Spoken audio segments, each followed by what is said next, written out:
إن الحمد لله نحمده ونستعينه ونستغفره ونعوذ بالله من شرور أنفسنا ومن سيئات أعمالنا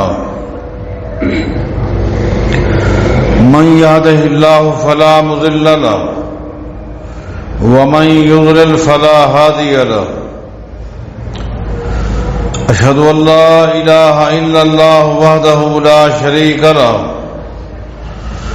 وأشهد أن محمدا عبده ورسوله أما بعد فإن خير الحديث كتاب الله وخير الهدي هدي محمد صلى الله عليه وسلم وشر الأمور محدثاتها وكل محدثة بدعة وكل بدعة ضلالة وكل ضلالة في النار. أعوذ بالله من الشيطان الرجيم. بسم الله الرحمن الرحيم. يا أيها المدثر قم فأنذر وربك فكبر وثيابك فطهر والرجز فاهجر.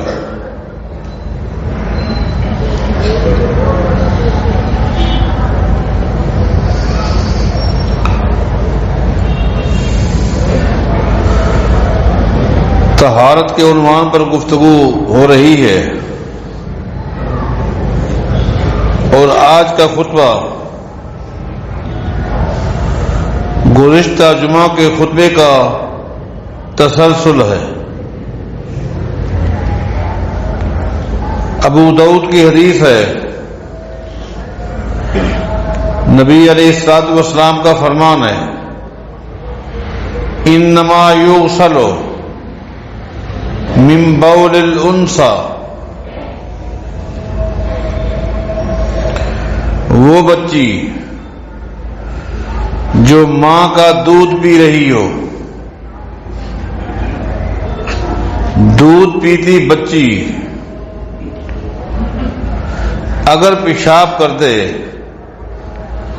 تو اس کپڑے کو دھونے کا حکم ہے، اس کپڑے کو دھویا جائے گا. وَيُرَشَّوْ وَفِي رِوَایَةٍ وَيُنْزَحُ مِنْ بَوْلِ الذَّكَرِ،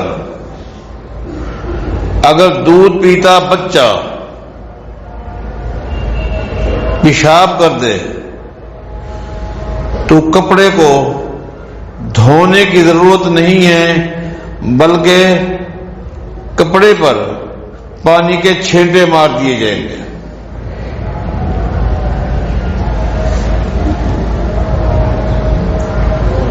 یہ فرمان ہے محمد الرسول اللہ کا صلی اللہ علیہ وسلم. یہ الفاظ جو میں نے پڑھے ہیں ابو داؤد میں ہیں، ابن ماجہ میں ہیں.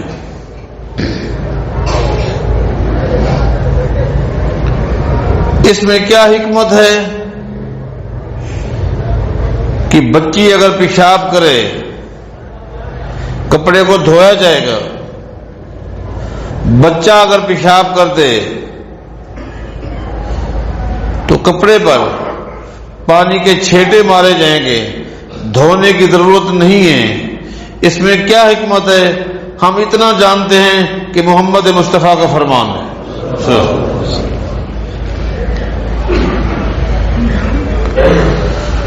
اب یہ کہنا یہ حدیث عقل کے خلاف ہے، عقل میں نہیں آتی.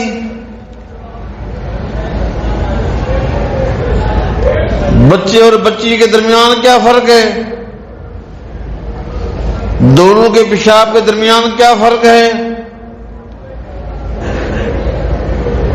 یہ کہہ کر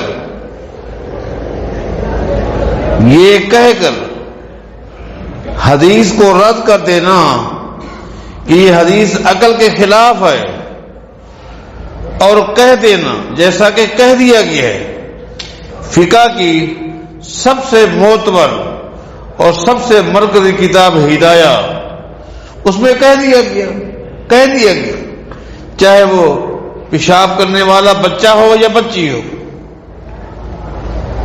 کپڑے کو دھویا جائے گا، کپڑے پر پانی کے چھینٹے مارنا کہا یہ عقل کے خلاف ہے۔ میرا ایک جملہ ہے جو میرے طلباء نے بھی بڑا یاد کیا ہوا ہے، میں کہہ دیتا ہوں، کیا عقل دلیل ہے؟ عقل کوئی حجت ہے؟ عقل نہیں مانتی، نہ مانے۔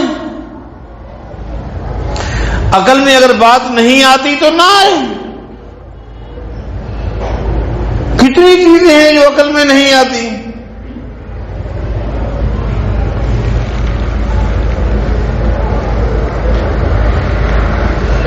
میں حیران ہوتا ہوں، مسند احمد کی جب میں یہ حدیث پڑھتا ہوں کہ امیر المومنین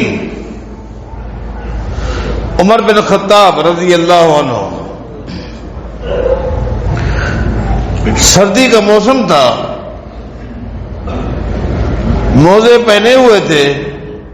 میں اس بحث میں نہیں جاتا کہ یہ موزے کون سے تھے، چمڑے کے تھے یا دھاگے کے تھے، موزے تھے۔ یہ ایک الگ چیپٹر ہے، الگ بحث ہے۔ موزے پہنے ہوئے تھے، وضو فرما رہے تھے۔ ایک شخص آیا، کون تھا، کہاں کا رہنے والا تھا، شہری تھا، دیہاتی تھا، اس کا ذکر نہیں ہے۔ وہ آیا اور سیدنا عمر رضی اللہ تعالیٰ عنہ کے قریب کھڑے ہو کر نا آپ کے وضو کے طریقے کو دیکھتا رہا۔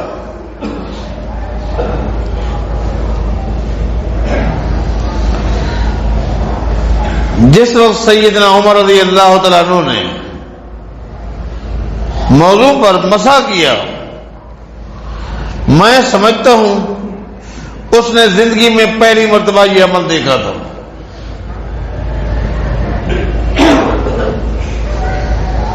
ایسا لگتا ہے اس مسئلے کا اس شخص کو علم نہیں تھا، اور یوں لگتا ہے موزے کے اوپر مسح کرتے ہوئے دیکھ کر اس شخص کو بڑا تعجب ہوا، بڑی حیرت ہوئی۔ اس کا معنی دوسرے لفظوں میں یہ ہے، اس کی عقل نہیں مان رہی تھی، یہ کیا ہو رہا ہے؟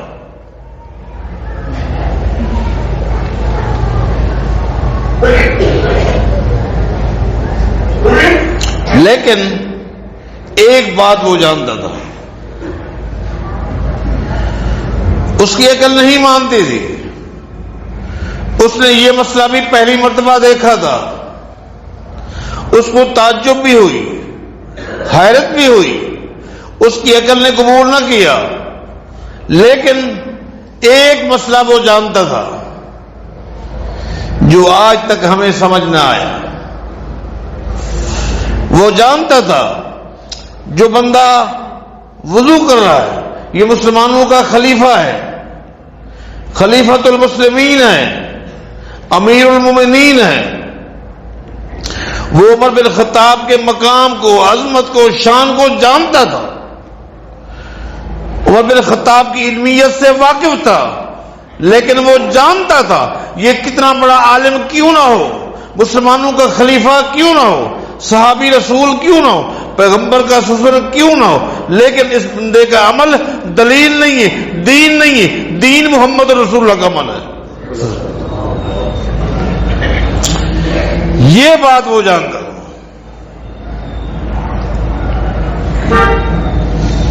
اس لیے جب سیدنا عمر بن خطاب رضی اللہ تعالیٰ عنہ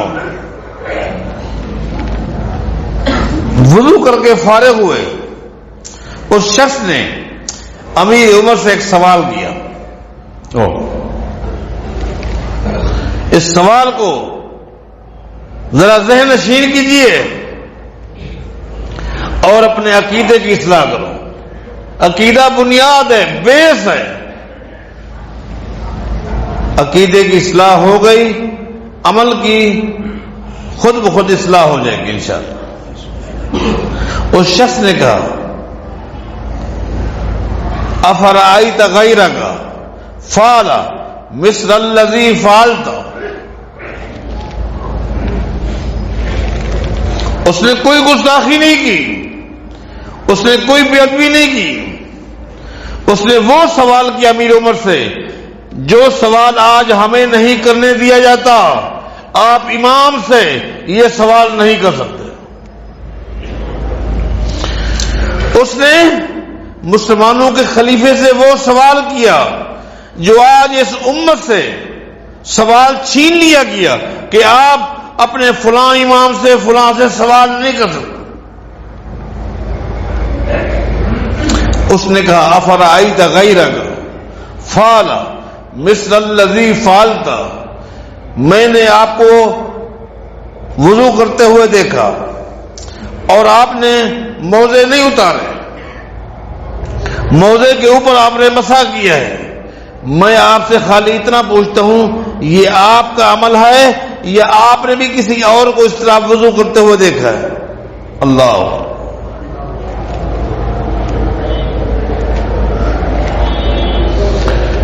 امیر عمر سے یہ پوچھ لیا کیا آپ نے کسی اور کو اسی طرح دیکھا؟ یہ ہے سوال.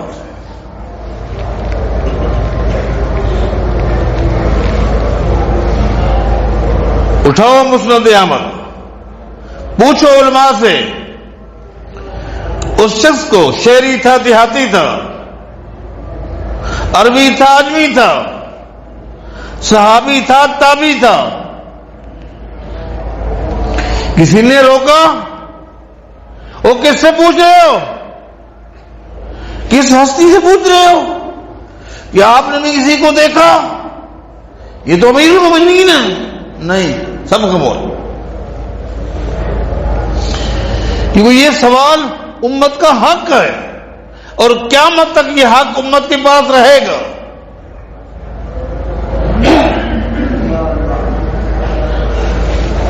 اور یہ بات ذہن نشین کر لو، اس سوال کے کرنے میں امت کی فلاح ہے، نجات ہے، کامیابی ہے. اس سوال کو چھین لینے سے امت کی گمراہی اور بربادی ہے. بات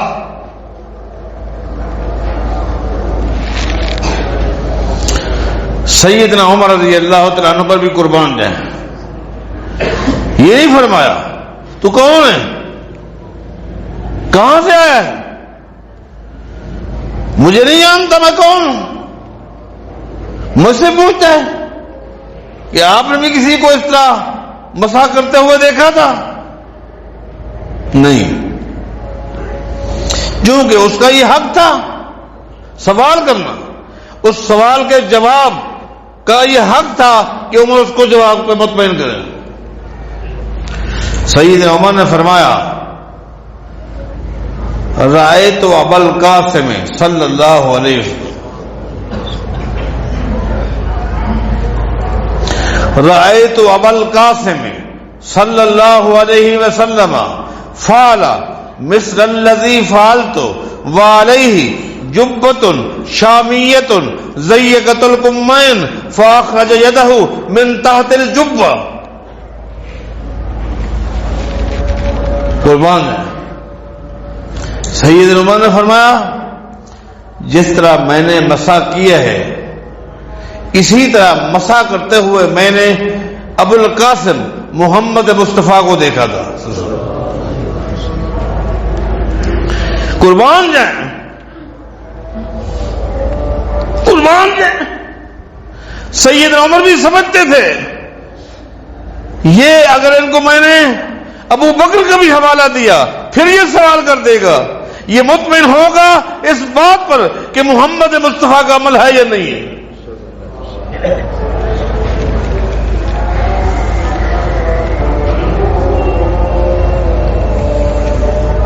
میں نے نبی علیہ السلام کو دیکھا تھا، آپ نے اسی طرح مسح کیا جس طرح میں نے کیا ہے، اور ساتھ یہ بھی فرمایا میرے بھائی مجھے تو آج تک وہ نقشہ یاد ہے جس دن میں نے محمد مصطفیٰ کو دیکھا تھا، آج تک مجھے وہ نقشہ یاد ہے۔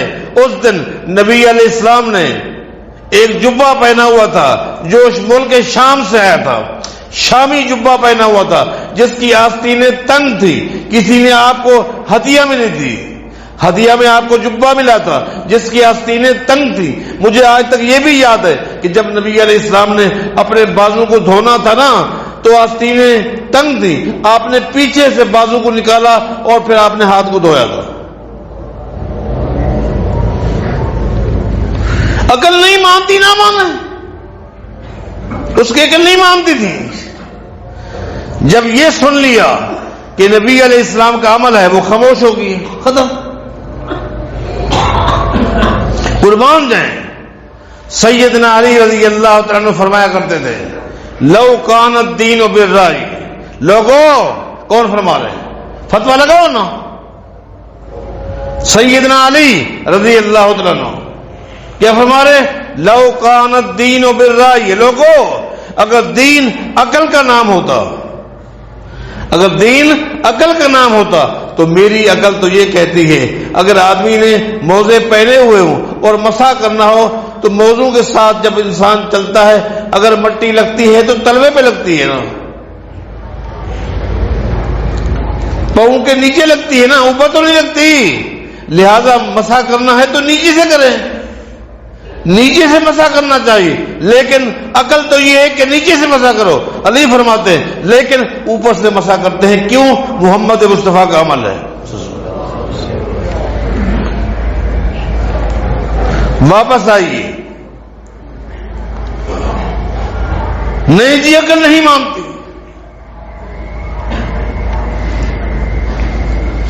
اور آج ایک بات اور بھی بتا دوں آپ،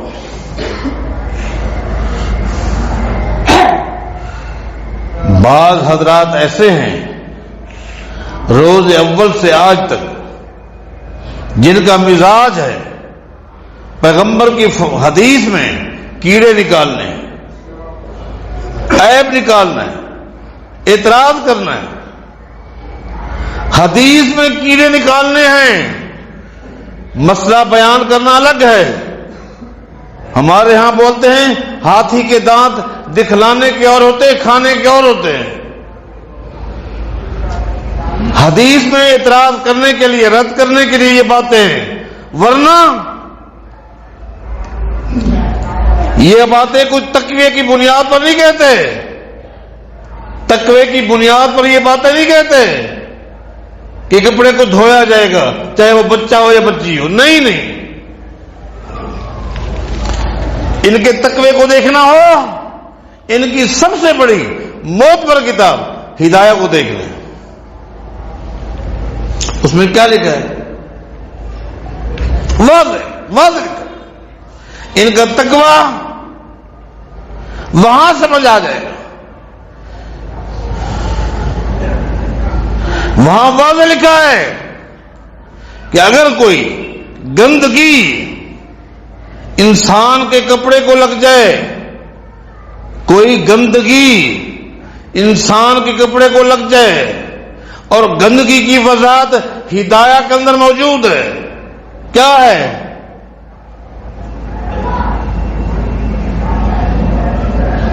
کل بول والدم والخمر وبول الحمار، کہتے ہیں کہ اگر کسی انسان کے کپڑے کو کوئی غلاظت لگ جائے لیکن وہ ہو ایک سکے کے برابر، ایک درہم کے برابر، وہ گندگی کیا ہے؟ قدم، جیسے خون لگ جائے، والبول، پیشاب لگ جائے، والخمر، شراب لگ جائے، وبول الحمار، گدھا پیشاب کر رہا ہو، گدھے کا پیشاب لگ جائے، جازت صلاۃ ماہو، اس کنڈیشن میں دھونے کی ضرورت نہیں ہے، اسی کنڈیشن میں وہ نماز پڑھ سکتا ہے، نماز جائز ہے۔ آپ تو باتیں کرتے ہیں وضو کی، کپڑے کے دھونے کی. ایک ان کا رخ یہ ہے. گزشتہ جمعہ بھی میں نے آپ کو صحیح بخاری کے حوالے سے حدیث سنائی تھی، اس پر بھی اعتراض. آج میں نے آپ کو ابو داؤد کے حوالے سے حدیث سنائی ہے، ابن ماجہ کے حوالے سے حدیث سنائی ہے. حدیث صحیح ہے بالکل. حدیث پر اعتراض، تنقید، کیڑے نکالنا، لوگوں کو یہ تاثر دینا ہم تو بڑے متقی ہیں، پرہیزگار ہیں، ہم اس قدر احتیاط کرتے ہیں. پوری کائنات میں سب سے بڑا متقی محمد الرسول اللہ. کیا خیال ہے؟ انا عالمکم للہ واتقاکم للہ. میرے پیغمبر نے فرمایا تھا لوگوں، اللہ کی پوری مخلوق میں سب سے بڑا متقی اللہ نے محمد کو بنایا. اللہ نے اپنی پوری مخلوق میں جتنا مجھے علم دیا ہے اللہ نے اتنا علم کسی اور کو نہیں دیا. سب سے بڑا عالم مجھے بنایا ہے، سب سے بڑا متقی مجھے بنایا. یہ پیغمبر سے بڑھ کے متقی بننا چاہتے ہیں، امت کو تقویٰ دکھانا چاہتے ہیں. اعتراض سیدھی بات ہے. پیغمبر نے فرما دیا